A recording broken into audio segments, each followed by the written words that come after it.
Muy buenas tardes. Somos estudiantes de la Universidad Técnica Luis Vargas Torres de Esmeraldas de la Facultad de Ciencias Administrativas y Económicas de noveno de Contabilidad y Auditoría, estudiantes de la Cátedra de Comunicación y Manejo de Conflictos. En este video trataremos los siguientes temas: métodos violentos de resolución de conflictos, métodos no violentos de resolución de conflictos, características de los métodos violentos de resolución de conflictos, métodos alternativos de resolución de conflictos. En este abordaremos las negociaciones, la mediación, la conciliación y el arbitraje. Mecanismos alternativos de solución de conflictos. ¿Qué es la conciliación? ¿Qué es la mediación? Sociedad y derecho. También trataremos sobre las normas primarias y normas secundarias, la tutela del cumplimiento de la norma secundaria, la autotutela, la autocomposición, la heterocomposición y la distinción entre autotutela, autocomposición y heterocomposición. Sobre todo, el planteo del problema, análisis del ejemplo 1, negociación ejemplo 1, autocomposición, heterocomposición, análisis de posibilidades, nacimiento de la obligación tributaria y por último, análisis en cada uno y conclusión final. Actividad número 3. Métodos y formas de resolución de conflictos. Eduardo Zurita Gil 2001 nos dice que cuando un conflicto es real y constante, podemos utilizar dos vías para solucionarlo, que pueden ser mediante los métodos violentos y los métodos no violentos de solución de conflictos. También nos habla de que el litigio vendría a ser como un método violento, donde éste ha venido a ser el propulsor del desarrollo social, y la negociación la define como un mecanismo menos costoso de solución de conflictos. También nos habla de que los métodos violentos de resolución de conflictos son aquellos que utilizan la fuerza para imponerse o para resolver un conflicto, y que los métodos no violentos de solución de conflictos vendría a ser donde se utiliza lo que es la convivencia, el diálogo y el razonamiento. Dentro de los métodos violentos de resolución de conflictos, estos tienen ciertas características. Estas características de los métodos violentos de resolución de conflictos serían las siguientes: de que tienen un carácter no humanista, ni para sí mismos, ni para el otro, para el oponente, ni para la naturaleza. Los involucrados en los métodos violentos de resolución de conflictos buscan siempre tener al oponente desinformado, con temor, para ellos sacar ventaja del conflicto. Buscan sobre todo poner la fuerza y de eliminar al oponente para poder ganar el conflicto. Ellos se caracterizan por tener un monopolio opresor, donde para ellos el diálogo no existe, más se basan fundamentalmente en lo que es la fuerza y la opresión al contrincante, y en varios casos la eliminación del contrincante. También nos define a los métodos o alternativas de solución de conflictos, nos define a 4, que vendría a ser la mediación, la negociación, la conciliación y el arbitraje. La mediación, según Christoph, la define como el mecanismo o la herramienta donde se involucra una tercera persona. Esta tercera persona viene a ser su carácter imparcial y no busca involucrarse en el conflicto. Más bien su posición es de ser de un amigo componedor. Cuando decimos un amigo componedor, quiere decir que este va a buscar la forma, el camino de solucionar. 3.5. Mecanismos alternativos de solución de conflictos. Son diferentes posibilidades que tienen las personas envueltas en un conflicto para solucionarlos sin la intervención de un juez ni de un proceso judicial. Es decir, son una opción para resolver conflictos de una manera amistosa, expedita, sencilla, ágil, eficiente, eficaz y con plenos efectos legales. Los protagonistas son las partes. El conciliador se encuentra para facilitar el diálogo, no para decidir. Antecedentes. La adopción de mecanismos alternativos en el derecho procesal penal no es una novedad. Ya la Asamblea General de las Naciones Unidas en 1985 recomendó que se impulsen procedimientos informales para la resolución de conflictos, incluyendo la mediación y el arbitraje, para facilitar la conciliación y la reparación del daño sufrido por las víctimas. ¿Qué es la conciliación?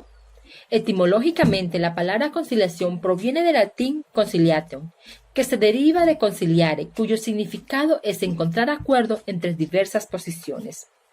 Para María Teresa del Val, en Gestión del conflicto penal, la define como una negociación asistida por un conciliador, en la cual dos o más personas de manera pacífica tratan de llegar a un acuerdo con respecto a un conflicto penal que es conciliable de acuerdo con la ley.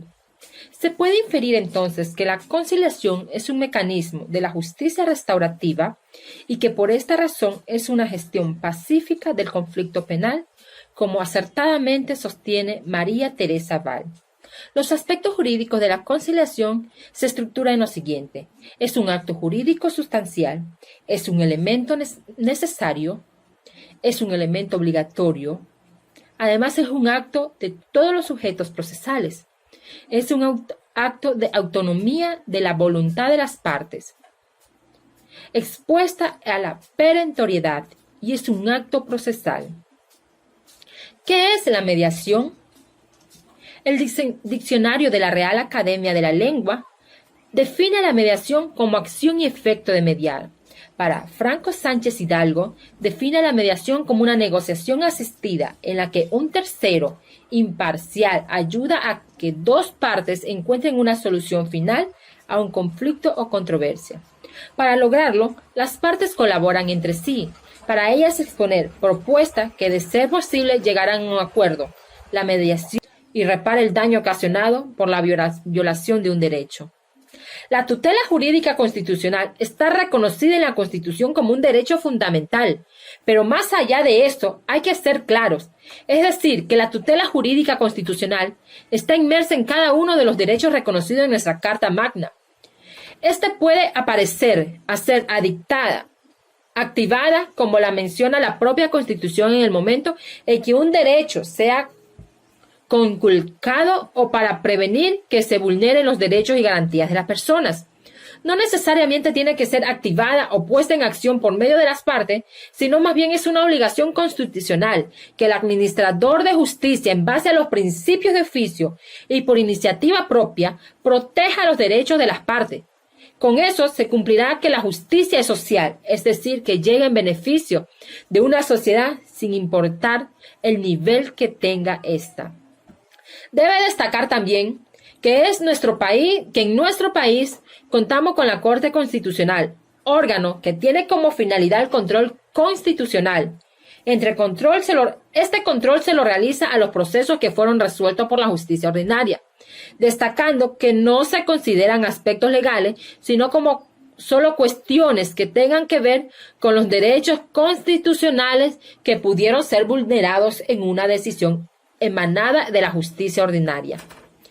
Es en este ente de justicia en donde se ventilan los grandes errores, violaciones y vulneraciones de los derechos de los ciudadanos. Gracias. La autotutela. Si el ordenamiento jurídico confiere al propio interesado la protección del mandato secundario, hablamos de autotutela o autodefensa. Es decir, el interesado es el encargado de hacer cumplir la sanción impuesta por la norma secundaria. La autotutela es admitida excepcionalmente por el ordenamiento y debe emerger a texto expreso. De modo de que la regla es que la autotutela no está permitida en nuestro derecho positivo. Es por ello que la justicia por mano propia está configurada en nuestro ordenamiento como un acto ilícito penal. Se autoriza por excepción la legítima defensa de esta materia penal, previéndola como una causa de justificación de delito. La autocomposición. En la autocomposición son las propias partes en el conflicto las que deciden si desean la aplicación de la sanción o bien la parte perjudicada renuncia de forma total o parcial a su derecho, hace sumisión total o parcial o simplemente se acuerda del atacamiento de la norma secundaria. A la autocomposición se puede llegar sin intervención o participación de terceras personas, incluso mediando esta. La norma solemos asociarla al instituto de autocomposición, a la instancia en que únicamente participan las partes. Sin embargo, cuando participa un mediador o un juez conciliador, también estamos dentro de la autocomposición. La heterocomposición se presenta cuando el ordenamiento pone la tutela de la norma secundaria a cargo de un sujeto o una organización distinta al beneficiario. Barrios distingue la heterotutela privada de la jurisdiccional. Dentro de la primera tenemos el derecho civil, que son las figuras de contratación a favor del otro, la tutela, carutela, patria potestad, la gestión de negocios, la institución de herederos. Dentro del derecho penal tenemos la legítima defensa de parientes y terceros. Dentro del derecho procesal, la figura del opresor en el proceso aduanero, el denunciante y el actor de la acción pública, el procurador oficioso y el defensor del oficio. Dentro de la heterotutela jurisdiccional se ubican los servidores jurisdiccionales de la justicia ordinaria, civil, penal, laboral, familiar, administrativa y el arbitraje. Distinción entre autotutela, autocomposición y heterocomposición. Muchas veces se genera confusión en el hecho de que tanto en la autocomposición como en la heterocomposición participa un tercero ajeno al conflicto, para situarnos adecuadamente en alguna de dichas formas de tutela. Lo que debemos preguntarnos es en manos de quién está la tutela, quién es el titular último de la voluntad para decidir el litigio o conflicto. Si la tutela se encarga únicamente al afectado del apartamiento de la norma primaria, estaremos en una hipótesis de autotutela o autodefensa. Si por lo contrario, la decisión última del conflicto es puesta en manos de terceros, estamos ante una forma de heterocomposición. Ser este tercero, juez o un árbitro que constituyen las fórmulas de heterocomposición o heterotutela, tanto en el proceso judicial como en el proceso arbitral, porque transfiere a un tercero la decisión. Como la primera de las formas de la tutela se encuentra restringida por el ordenamiento y la segunda requiere de la voluntad de ambos contendientes para ser operativa, es el ordenamiento que genera una última posibilidad, a la cual acudir a un caso de falta o atacamiento o incluso insuficiencia del derecho sustancial, mediante la cual demandar la aplicación de la correspondiente sanción, evitando que el perjudicado quede de rehén de su contendiente. Hola, buenas tardes, ¿cómo están? Mi nombre es Alex Borja y yo les voy a hablar de un tema en específico de resolución de conflictos. Primero vamos a plantear un problema. Plantear un problema no es nada más que poner una descripción gráfica de una situación o composición que encontramos en la vida diaria, que encontramos en el entorno social. Para plantear un problema tenemos que primero identificar cuáles son los actores del problema, la situación y ver el punto de vista de que podamos realizarlo una vez que encontremos sus distintos esquemas compositivos. Como decían Guzmán, Misberg en uno de sus tratados, ellos nos hablan de encontrar una posible solución a un distinto tipo de planteamiento que se nos puede presentar en la vida diaria. ¿De qué hablamos con esto? Vamos a plantear en específico una situación. Supongamos que en una sociedad ya totalmente compuesta, vemos a dos comerciantes, dos personas que tienen su punto de vista diferente y un propio criterio. Esto quiere decir que son dos puntos de vista diferentes. De esto hablamos en la situación del problema. ¿Cómo lo vamos a plantear? Vamos a plantearlo de la siguiente manera. Vemos que tienen conflicto ambas personas, porque por una situación en común. Ellos se refieren a la cooperación en el ámbito comercial. Son dos comerciantes, los cuales están proponiendo de una manera u otra concluir la entrega de una mercancía y asimismo su pago a dicha mercancía. Una vez entregada la mercancía, encontramos y entendemos dentro del entorno de esta situación que los dos no están de acuerdo en la forma de cómo se debe pagar esta mercancía. Pero la necesidad fluye porque ambos tienen la consigna de poder tener la mercancía, la necesidad de tener la mercancía que quiere el otro y el otro necesita el dinero que tiene el otro. Entonces, lo vemos desde dos puntos de vista diferentes. Este problema lo podemos analizar desde el punto de vista económico en el entorno social de la vida diaria. ¿Qué quiero decir con analizar? Analizar es nada más que descomponer y tratar de buscar los diferentes ámbitos para esta situación. Esta situación se le encuentra normalmente, compositivamente, en un entorno macroeconómico, social y microeconómico. De esto tenemos que desarrollar diferentes esquemas propositivos para el problema. Un análisis que tenemos que hacer profundo para determinar de qué solución y qué variedad de solución podemos encontrar a este problema, porque encontramos un sinnúmero y la vamos a ir detallando poco a poco según lo que hemos ido estudiando para este problema. Entonces, vamos a ver desde los siguientes criterios, los siguientes puntos de vista, ejemplos para este tipo de situaciones. De la siguiente manera vamos a tratar de ejemplificar el problema planteado en el ámbito de la negociación. ¿Qué quiero decir con el ámbito de la negociación?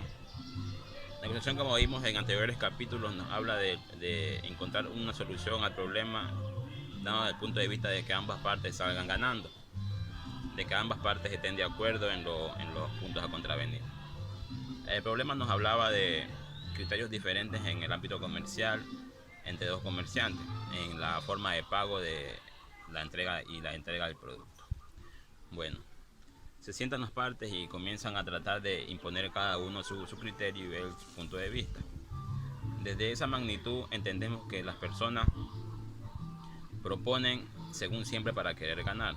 Nadie quiere perder, es obvio que en la vida cotidiana, en la vida diaria se sienten siempre esos criterios. Entonces, ¿cómo defendemos o cómo aplicamos esta tesis de la negociación? Siempre analizando y recurriendo a que ambas partes tengan los beneficios y los privilegios de poder salir ganando, sin que haya contrapuntos pendientes en este tipo de acciones coadyuvantes. Vamos a determinar la disposición que tiene cada uno de las partes, porque es una negociación entre ambas personas y no va a haber intervinientes. Se van a sentar a dialogar e encontrar la manera en específica de encontrar puntos de vista que tengan en común ambas partes. Se comienza por ese punto y el primer punto en común que tienen es la necesidad que tiene el uno y el otro. Uno de la mercancía y el otro de satisfacer la necesidad vendiendo su mercancía y obteniendo los beneficios del dinero. En la entrega de la mercancía, encontrar un punto de equilibrio que permita que las partes estén satisfechas. Puede ser el tiempo, puede ser el medio de transporte, puede ser el lugar y distintos factores que van a favorecer a ambos. Entonces, poniendo ese punto de vista en contexto, vamos a ver cómo se relacionan entre estas personas. Una vez que ambos han encontrado su beneficio, vamos a determinar la solución en común. Se recaban los puntos que tienen y criterios que tengan en común y se van a hacer los diferentes análisis para esta composición sobre el problema planteado.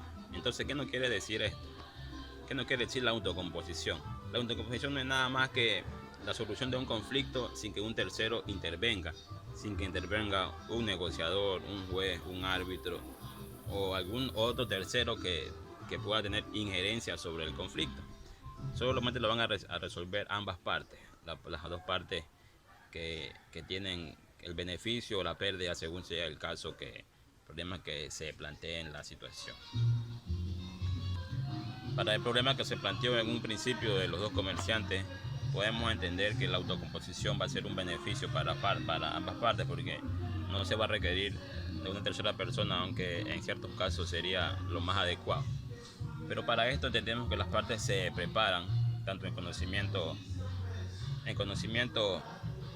racional de lo que tengan que hacer según las expectativas que cada uno espere.